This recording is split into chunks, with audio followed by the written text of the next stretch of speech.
Sí, pacientes. en el ¿no? consultorio privado no hay interdisciplina, por ejemplo, tampoco, ¿no? Claro. Entonces ahí hay como cierta puesta en conversación, ¿no? Retomando lo que vos decías antes, de algún modo obligada, ¿no? Ahí Claro. donde se trabaja, bueno, junto a otros colegas, las mismas reuniones de equipo abren ahí, Sí.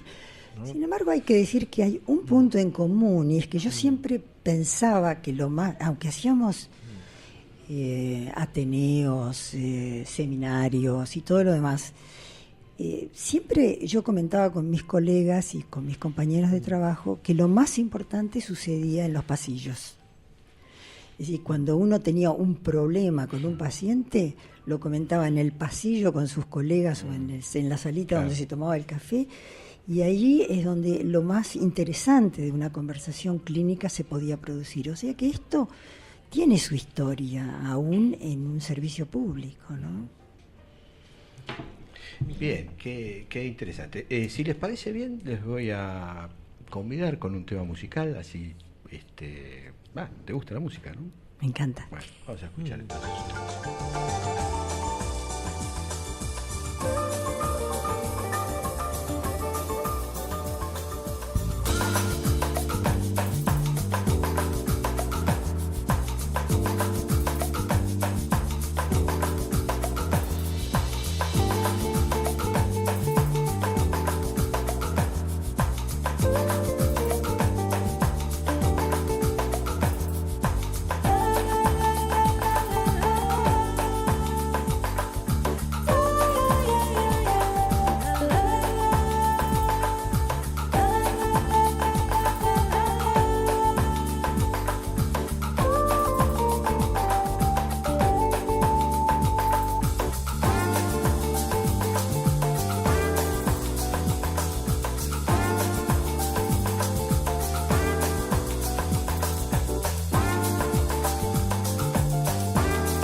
Bueno, aquí estamos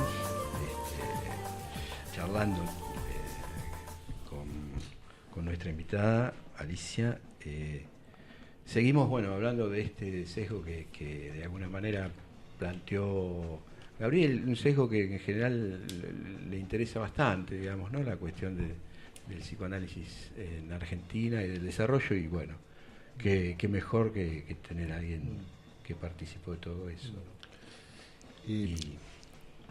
Sí, dele, por favor.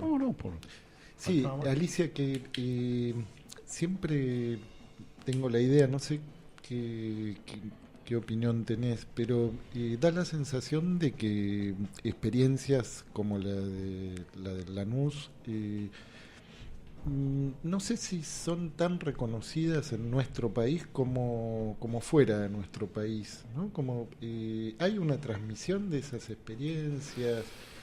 ¿Te parece que tienen el lugar que se merecen dentro de la formación, la formación de las es una generaciones? Es una buena pregunta, porque me parece que enlaza con algo más general que tiene que ver con los paradigmas de época, ¿sí? Respecto de la salud, respecto de la sexualidad, respecto del conflicto social, del conflicto psíquico. ¿Por qué digo eso? Lanús fue como producto de la experiencia freudiana, sin duda, pero también de la antipsiquiatría, como un movimiento intelectual como un movimiento revolucionario, no me gusta decir revolucionario, pero un movimiento contestatario respecto de la institución psiquiátrica, respecto de las instituciones en general, no solamente, ¿no? Ese Lanús se perdió, pero no se perdió por la mala, se perdió en parte por la dictadura militar porque desmanteló ese servicio, ¿no? Sin duda, por cuestiones políticas y dictatoriales que yo vi desaparecer compañeros míos en el patio de Lanús, digamos, y eso desmanteló el servicio. Sí, desmanteló el servicio, aunque siguió, ojo, hay que hacer un reconocimiento a la vigencia actual. El servicio sigue existiendo, afortunadamente, ¿no? Pero no, te decía que Lanús es producto de una experiencia, de la experiencia freudiana, pero también de Pichon Rivière, claro, de psiquiatras. De gente que empieza a peinar para Goldenberg fue discípulo directo de Pichon Rivière. Me mataste, vos sabés que no sé. Yo también, pero no lo sé. No diría discípulo, porque eran... Yo creo que eran amigos, básicamente. Sí, bueno, pero había una diferencia, me parece. Pero se inscriben dentro del mismo espíritu, ¿no? De la misma contestatario, mirada, ¿no? Y que de alguna manera peinan, no sé si a contrapelo, pero peinan de manera distinta el psicoanálisis, digamos, ¿no? Porque en algún punto Freud siempre en ese plano se mantuvo reservado o no, inclusive, qué sé yo, ha planteado cosas que hacen pensar, digamos, ¿no? Y que han hecho pensar mucho también para aquellos que de alguna manera se aventuraron en ese ámbito institucional del psicoanálisis, ¿no? Como es el hospital, y yo decía de los paradigmas, porque también el paradigma respecto del tema de la locura cambió, básicamente. El tema del encierro, claro, ¿no? El tema de la institución psiquiátrica, del manicomio, ¿no?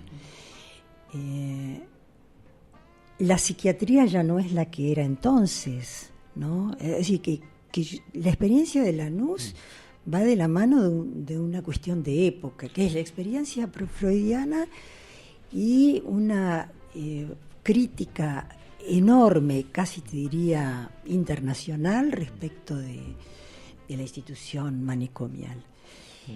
Pero después hay muchas novedades en el campo médico y en particular en el campo de las neurociencias que hacen que también la experiencia freudiana, que significó una marca muy importante en toda la medicina y en todo el campo de la salud, no solamente el de la salud mental, claro, sufriera cambios muy radicales. Y el psicoanálisis está nadando, tratando de flotar en ese campo de novedades, ¿no? Esto es algo de lo que vos estuviste trabajando en tu tesis doctoral, ¿verdad? Sí. En relación a el campo de las neurosis específicamente. Sí, si querés te comento un poquito de eso. Sí, por favor. Dale, por favor. La evolución del porque concepto. Es interesante porque...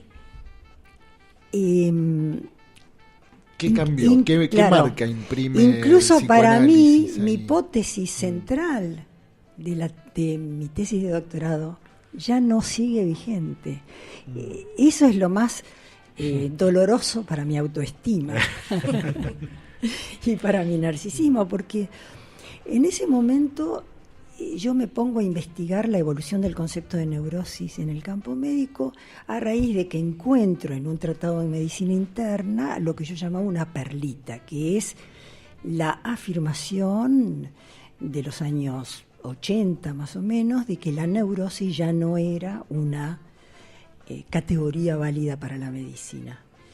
Y entonces me dije, pero ¿cómo llegamos a esto? ¿Cómo sucedió esta desaparición de la noción de neurosis? Y exploré en tratados de medicina interna el tema de la neurosis. Y me encontré con sorpresas maravillosas, como por ejemplo que durante la hegemonía, durante el predominio del paradigma freudiano, todos los tratados de medicina, o la mayoría de ellos, de medicina interna, de medicina clínica, de clínica médica, ¿sí? comenzaban con una introducción antropológica del hombre, filosófica, de los aportes de las ciencias sociales al problema de la salud, pero de pronto hay y coincide con lo que aparece como el inicio de un cambio de paradigma y el retorno de un viejo paradigma pre-freudiano, que tiene que ver con el descubrimiento de ciertas novedades en el campo neurocientífico a nivel de la química cerebral, básicamente, que hacen que revolucionen también los tratamientos, claro, en particular en el campo de la psicosis y de la esquizofrenia, pero no solamente eso. En ese momento, por eso yo digo, les cuento, pero en ese momento yo dije, bueno, pero esto es un desvío, es un retorno del paradigma pre-freudiano, claro, que planteaba como condición la lesión cerebral o funcional, claro, en la aparición del síntoma psiquiátrico o psicológico. Un retorno inesperado al orgánico, ¿no? digamos. A las teorías neuroquímicas. Tal cual. O funcionales. En ese momento, en el periodo pre-freudiano, cuando el síntoma no se correspondía con una lesión, lo que se decía era que es porque se había muerto antes de tiempo el paciente. Si se lo hubiera dejado evolucionar, la relación entre lesión estructural cerebral o química y síntoma, que podía ser un síntoma, por ejemplo, una epilepsia nerviosa, claro, o una parálisis histérica, ¿no? Que eso se iba a dejar ver. Eso, claro, yo sigo un poco ese camino, pero después me encuentro y defiendo un poco la idea de que la medicina, que la clínica médica había cambiado, pero que todavía podía tener un lugar, ¿no? Pero después realmente la evolución fue de tal magnitud que cada vez la clínica va como mermando en su incidencia. No digo que no exista la clínica médica, ¿no? Sino que, sí, qué sé yo, alguien tiene un problema cardíaco, claro, o un problema cerebral y entra directamente a la máquina, no se le toma ni la presión a veces. Claro. Ni siquiera a ese nivel de clínica. Como que se instalan, no, bueno, vos decías paradigmas, no sé si cabe, pero digo, se instala un discurso hegemónico, ¿no? Que de alguna manera, bueno, regula las prácticas médicas de la época, ¿no? Claro. Y en ese momento yo concluyo mi tesis que sin el porvenir de la clínica la medicina no tenía mucho futuro. Uh-huh. Que es un poco lo que plantea Lacan en algún momento en el sentido de que el profesional médico iba a estar acá a merced de los laboratorios, cosa que de alguna manera... Cuando ubicás la clínica médica, Alicia, ubicás la relación médico-paciente, ubicás la subjetividad del paciente en ese la relación transferencial con el médico, se podría decir. Tal cual, te agradezco que lo aclaren, porque sí, efectivamente, la escucha... Claro. Y efectivamente la transferencia, como la llamamos, pero lo que vos decís, la relación médico-paciente, cómo se orienta a un paciente para su cura, ¿no? Sí, incluso en su valor hasta sugestivo, ¿no? Ahora, de allí al repudio o el exceso de crítica respecto de las nuevas conceptualizaciones, ahí es donde yo planteo un problema, ¿no? Me parece que la evolución del campo de lo biológico, de lo químico, de lo cerebral, es de tal y de la aparatología, claro, porque ¿no? Ahora... La tecnología, ¿no? De la tecnología, efectivamente. El avance de las neurociencias, decís vos, Alicia. De las neurociencias, pero también de del desarrollo de las imágenes, de la robótica. Es muy importante porque hay algunas enfermedades ahora... Sí, de la tecnología. En general, podríamos decirlo así. Sí. Hay algunas enfermedades que que se regulan con ingenieros. Ahora, Claro. y no es joda. Y No es joda porque eso tiene Y que se efectos. diagnostica con ingeniero, digamos, La ¿no?